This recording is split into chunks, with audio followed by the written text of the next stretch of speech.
स्वागत है दोस्तों एक नई वीडियो और एक नई एक्सप्लेनेशन के साथ। आज मैं एक्सप्लेन करने वाला हूं मनी हाइस्ट सीजन 3 के एपिसोड 8 को।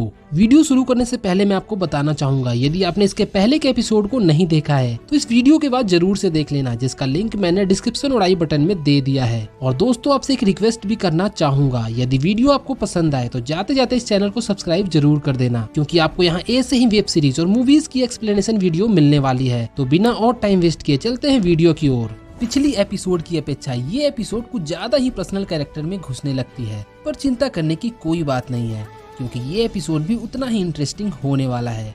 एपिसोड की शुरुआत होती है और हम देखते हैं एंजल को।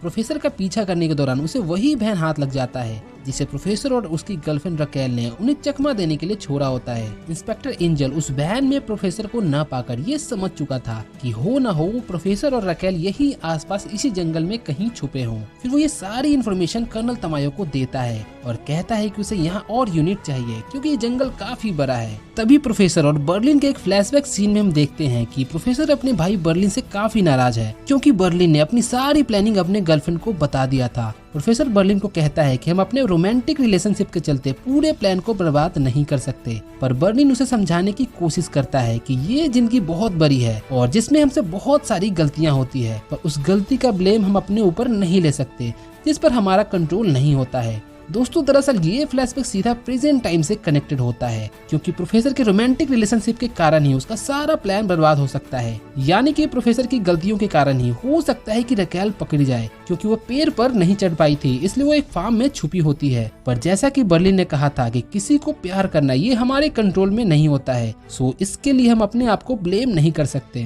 प्रोफेसर ये सारी बातें सोचकर रकेल से अपने पुराने हैप्पी मोमेंट को शेयर करता है और उससे कहता है कि उसके साथ बिताए हर एक पल जिंदगी के खूबसूरत पल हैं और उससे वो बहुत प्यार करता है, इसलिए वो अपनी पूरी जिंदगी उसके साथ बिताना चाहता है। इतना सुनकर रकेल बहुत इमोशनल हो जाती है और प्रोफेसर को कहती है कि वो भी यही चाहती है। इसी दौरान रकेल के ऊपर कोई गन पॉइंट करता है और वो कोई और नहीं बल्कि उसी फार्म का मालिक होता है। इधर बैंक ऑफ स्पेन में रियो और टोक्यो के बीच ब्रेकअप हो चुका था, पर टोक्यो उस ब्रेकअप को हैंडल नहीं कर पाती है और शराब के नशे में धुत होकर रियो के पास जाती है। तभी वहाँ डेनवर भी आ जाता है। इस पर टोक्यो रियो से कहती है कि एक दिन टोलेडो में पार्टी वाले दिन वो और डेनवर एक दूसरे का बैंड बजाने वाले थे, यानी कि सेक्स करने वाले थे, पर वहाँ मास्को के आने की वजह से ऐसा कुछ नहीं हो पाया। पर वो दोनों चाहते तो वहाँ सेक्स कर सकते थे, पर उसके बीच कोई सीरियस वाली बात नहीं थी। और फिर टोक्यो उस बात को अपने प्रेजेंट टाइम से रिलेट करते हुए रियो से कहती है कि इस बार भी उनके बीच ऐसा कोई सीरियस वाली बात नहीं है, यानी कि वो दोनों बस एक दूसरे के साथ मस्ती कर रहे थे, इसीलिए रियो ब्रेकअप करना चाहता है। और ये बोल के टोक्यो वहाँ से चली जाती है, पर असल बात तो कुछ और ही होती है, क्योंकि रियो टोक्यो से बहुत प्यार करता था।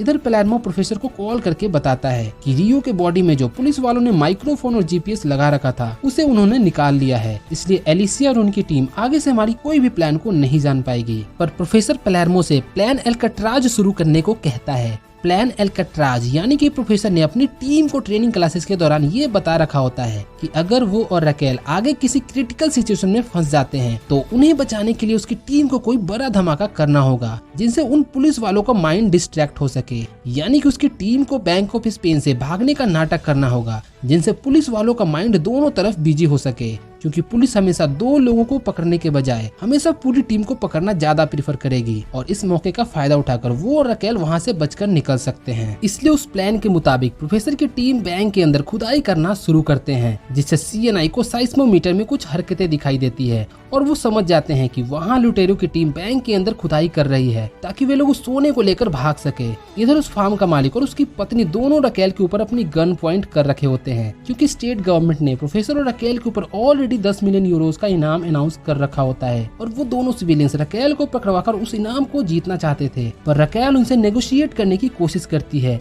और कहती है कि उसे पकड़वाकर जो उन्हें इनाम मिलने वाला है वो उनसे काफी ज्यादा पैसा उसे देगी, जिस पर दोनों सिविलियंस कुछ सोचने पर मजबूर हो जाते हैं। दूसरी तरफ बैंक के अंदर प्लान अल्काट्राज के मुताबिक प्रोफेसर की टीम ऐसा कुछ करती है जिसे CNI के लोग कुछ सोचने पर मजबूर हो जाते हैं, यानी वो उन्हें रियो के बॉडी से निकाले गए उस माइक्रोफोन के जरिए कुछ आवाजें सुनाते हैं, जैसे कि पानी के छप छप और वाटर बोट चलने की आवाज, ताकि CNI और पुलिस को ये लगे कि प्रोफेसर की टीम सारे सोने को लेकर बैंक के नीचे अंडरग्राउंड टनल की मदद से भागने वाली है। इन सभी चीजों से कर्नल तमायो और उसकी पूरी टीम के माइंड में बहुत ही कंफ्यूजन क्रिएट होता है, क्योंकि बैंक की जियोग्राफी के अनुसार बैंक के नीचे ऐसा कोई भी टनल मौजूद नहीं था, यानी कि उन्हें सोच के लिए कोई सबूत चाहिए था ताकि वो कंफर्म कर सके कि सच में प्रोफेसर की टीम वहां से भागने वाली है। और उसके उस सोच को सबूत में बदलने का काम करती है प्रोफेसर के प्लान का वो पार्ट जिसमें उसकी टीम एक छोटे से जानवर में रियो के बॉडी से निकाले गए उस GPS को अटैच कर देती है और उसे एक पाइप में छोड़ देती है, ताकि कर्नल तमायो और उसकी टीम को उस GPS के मूवमेंट से ये कंफर्मेशन मिल सके कि वे लोग सच में अंडरग्राउंड टनल के जरिए वहां से भागने की कोशिश कर रहे हैं। फिर पेलेर्मो उस माइक्रोफोन को तोड़ देता है, यानी कि CNI को अब उस GPS फॉलो करने के अलावा कोई और दूसरा ऑप्शन नहीं था। इसलिए कर्नल तमायो एक यूनिट को उस GPS को फॉलो करने के लिए भेजता है। तभी एंजल कर्नल तमायो को कॉल करता है और दोबारा एक्स्ट्रा यूनिट की मांग करता है, पर कर्नल तमायो उसे इनकार करते हुए कहता है कि यहाँ वो सारे लुटेरे भागने वाले हैं,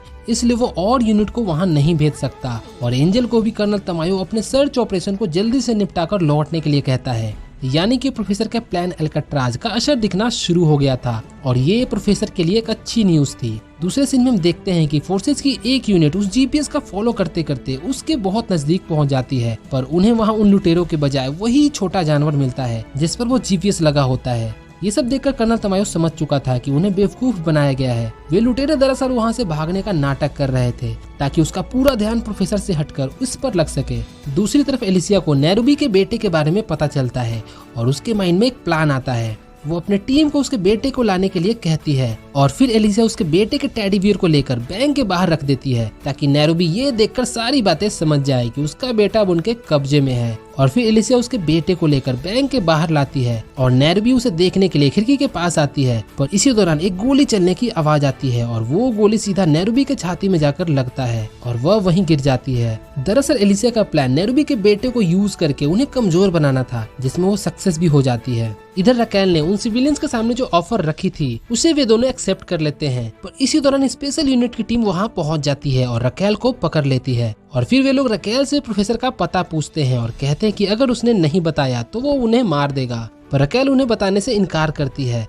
प्रोफेसर उनके बीच के कन्वर्सेशन को रकेल के माइक्रोफोन के जरिए सुन रहा था और वो समझ चुका था कि अगर रकेल ने उसकी लोकेशन के बारे में नहीं बताया तो वे लोग उसे मार देंगे, इसलिए वो रकेल को अपनी लोकेशन बताने के लिए कहता है, पर रकेल फिर भी उन्हें बताने से इनकार कर देती है। और तभी प्रोफेसर को उसके माइक्रोफोन के जरिए गोली चलने की आवाज आती है और वो बिल्कुल शॉक्ड हो जाता है, यानी कि प्रोफेसर समझ गया था कि उन्होंने रकेल को मार दिया है। फिर वो अपने आप को संभाल नहीं पाता और जोर जोर से रोने लगता है। दूसरी तरफ बैंक ऑफ स्पेन में CNI मौके का फायदा उठाकर प्रोफेसर के आदमियों पर अटैक करने का डिसाइड करती है, इसलिए वो स्पेशल यूनिट के साथ एक टैंक को भेजती है ताकि बैंक का मेन गेट उड़ाकर बैंक के अंदर घुस सके।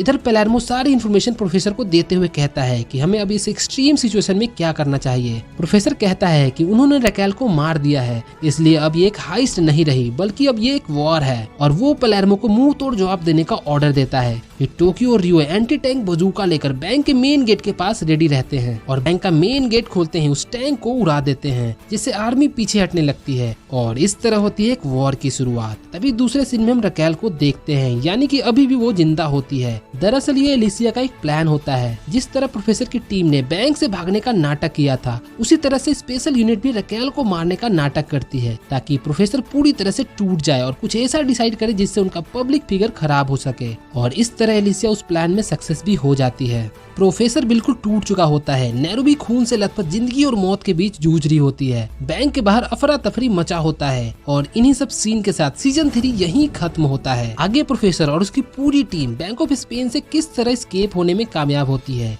ये आपको अगले सीजन में देखने को मिलेगा, जिसका वीडियो मैं इस चैनल पर जल्द ही लाने वाला हूँ। वीडियो पसंद आई हो तो वीडियो को लाइक जरूर करना, और मुझे आप पे पूरा भरोसा है कि आप जाते जाते इस चैनल को सब्सक्राइब जरूर करोगे। तो मैं मिलता हूँ आपसे एक नई वीडियो और एक नई एक्सप्लेनेशन के साथ। Till then take care and bye bye.